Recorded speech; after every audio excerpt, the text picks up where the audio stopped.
This is so yummy, delicious vanilla butter ice cream.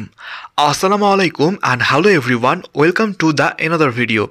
আজকের ভিডিওতে আপনাদের সঙ্গে শেয়ার করতে চলেছি এই ভ্যানিলা বাটার আইসক্রিমের রেসিপি। তো চলুন আর দেরি না করে শুরু করে ফেলি ফুল রেসিপি।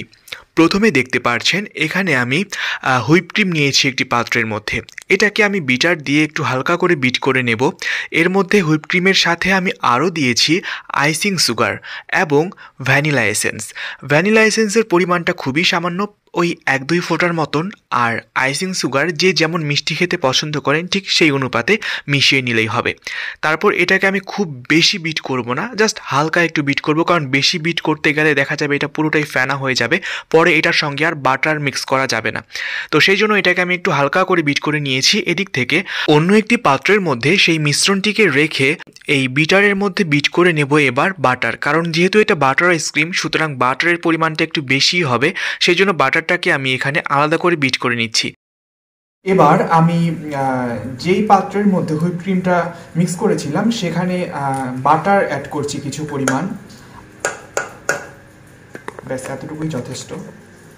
এই বাটারটা কিন্তু বাড়ির তৈরি, আর এই কাজটি কিন্তু আমি করছি না, আম্মু করছে, আর আমি এই পাশ থেকে ভিডিও করছি আর আপনার সাথে কথা বলছি।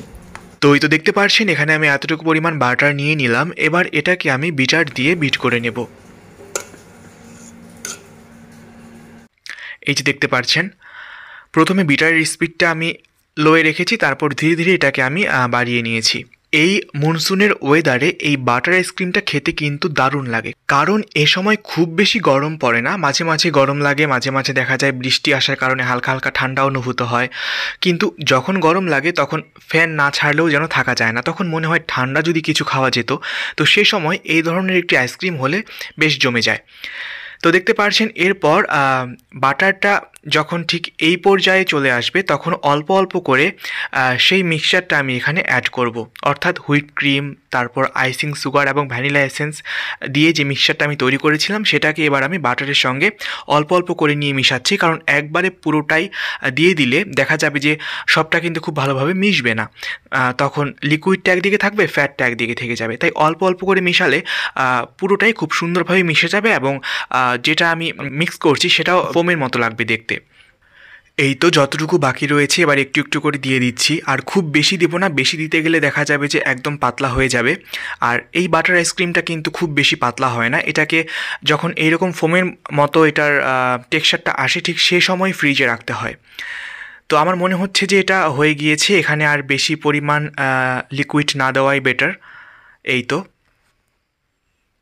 দেখুন এটা যখন দেখতে ঠিক এই রকমের হবে তখন এটাকে একটি পাত্রের মধ্যে ডিপ ফ্রিজে রাখতে হবে, খুব বেশিক্ষণ না, 1-2 ঘন্টার মতো রাখলেই এটার শেপ নিয়ে নেবে। তো ঠিক আছে, এটাকে আমি কিছুক্ষণের জন্য ডিপ ফ্রিজে রাখছি, তারপর ফিরে আসছি আবারও আপনাদের সামনে এটার ফাইনাল লুক নিয়ে। এই তো দেখতে পাচ্ছেন ফাইনালি তৈরি হয়ে গিয়েছে মজাদার এই vanilla butter ice cream.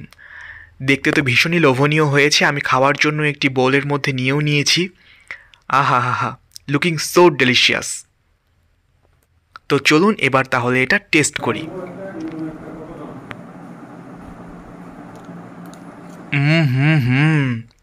Wow, just ফাটাফাটি।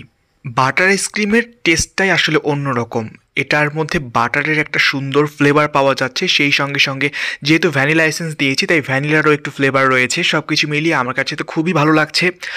আপনাদের যদি এটার স্বাদ গ্রহণ করতে ইচ্ছে করে তাহলে ঝটপট বাসায় ঠিক এইভাবে তৈরি করে ফেলতে পারেন এই মজাদার স্বাদের ভ্যানিলা বাটার আইসক্রিম।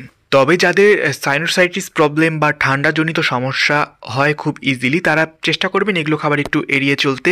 দেখা হচ্ছে আপনাদের সঙ্গে নেক্সট ভিডিওতে। আজকের মতো আল্লাহ হাফেজ।